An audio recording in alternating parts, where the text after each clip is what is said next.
آج کی گفتگو، آج کا عنوان وہی کتاب ہے جو کتاب اللہ تبارک و تعالیٰ نے ہم سب کو عطا کی۔ اللہ تبارک و تعالیٰ نے قرآن کریم کے آغاز میں، قرآن کریم کے ابتدا میں،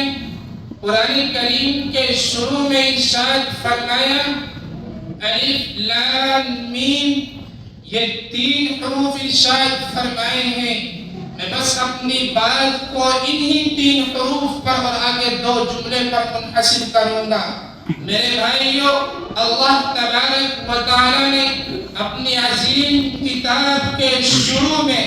اس کے آغاز میں، اس کے ابتدا میں ان 3 حروف کو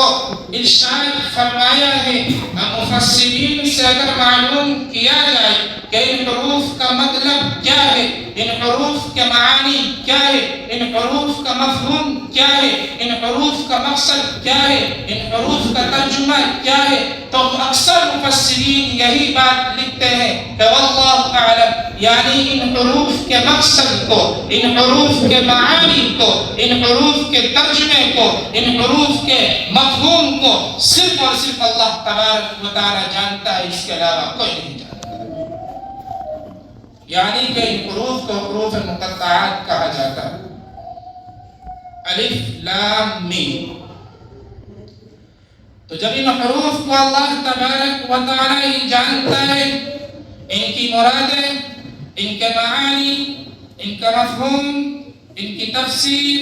ان کا ترجمہ صرف اور صرف اللہ تبارک و تعالی جانتا ہے۔ لیکن بعض اہل دل، بعض اہل ذوق، بعض اہل شوق، بعض مفسرین اپنے علم کے سمندر میں غوطہ لگا کر یہ لکھتے ہیں کہ اللہ تبارک و تعالی نے جو 3 حروف ارشاد فرمائے ہیں، پہلا الف، دوسرا لام، تیسرا میم، ان کا مطلب یہ ہے، ان کا مقصد یہ قرآن کریم کا مرتبہ ہے۔ ہمیں جس طرح قرآن کریم کا احترام کرنا چاہیے، جس طرح قرآن کریم کی عزت کرتے ہیں،